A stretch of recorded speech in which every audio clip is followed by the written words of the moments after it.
So my name is Lars Gustavsson. I'm the Creative Director for Battlefield 4, working at DICE in Stockholm, Sweden. And now I'm here at Gamescom in Cologne, showing up Battlefield 4 for the audience. What are you guys showing and talking about new when it comes to Battlefield 4 here? I mean, we have the biggest setup ever. So we are showing a new map called Parasol Storm. It's in the Chinese Sea. And it's basically the new naval warfare that we're showing. So we're pushing really hard for Levolution, the more dynamic battlefield. We're showing amphibious assault and the new, for the first time, being able to play dynamic water, going from beautiful day to stormy sea, and showing this in the hands of gamers. We're showing off Commander mode, making its way back to the battlefield, and now also on Android tablets and the iPad. And of course, also showing the game on the next generation of hardware, and then kind of the fact that we're going 64 players and 60 FPS on next generation of consoles and PC. The PC, what will that experience be like when it comes to Battlefield 4? I mean, overall, what 60 FPS gives you is a smoother experience. We worked really hard with input and, latency, all of these little things that gives you better control over your experience on the battlefield.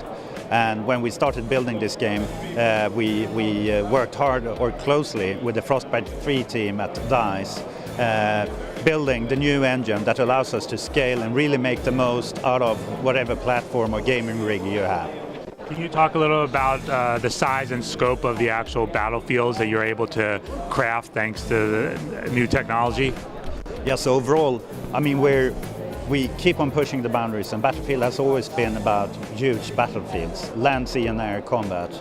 And even though, I mean, we're doing the big scale down to the smaller ones. We're not going super mini, we're not going bigger than ever, but what we do this time is that we make it a much more visceral, a much more dynamic experience. So Levolution, the concept of Levolution, is a highly dynamic battlefield, which means that we have done a couple of things. We talked about additional destruction. We talked about the raging sea dynamically for all players, networked. We also sprinkled the world with interactive points. When you talk about each and every one, it might sound cheap. You can open, close the door, or you can set off the fire alarm, or you can turn out the lights. But in the heat of fire, which you might have seen in our Levolution trailer, just the effect of a hiding sniper in the train wagon, throw in a grenade and close the door, and they're trapped. So it's about making the player feel smart and using the environment as yet another tool on the battlefield.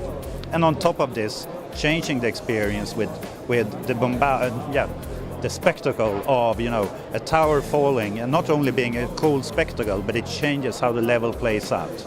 Previously you had the base up in the tower, now it crumbles and moves down into the ruins. Or as we show here in Parasol Storm, the battlefield totally changes when the storm kicks in, the naval battle changes totally, a lightning strikes a windmill out at sea, and if you take out the remnants, unleashes a big battlefield that crashes into one of the islands, bringing down buildings and players, and now kind of creates a new base with an anti-air gun to rule the airspace. So what we want is player-initiated things that make players feel smart, and you can actually choose. We are good pilots, so we want the skyscraper to still be there, since we can conquer it and keep it with helicopters. Or if you're better at boats, infantry, combat, you want it to go down so you can fight amongst the ruins and capture that base. So we don't tell you how to play Battlefield, it's up to you.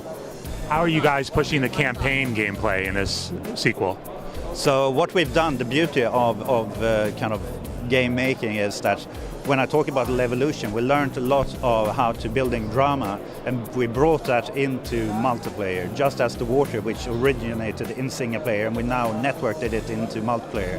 Same thing goes for our single player campaign, where we worked a lot with good actors, a more intimate experience in terms of kind of the motivations and reasoning behind what you do on the journey in the campaign.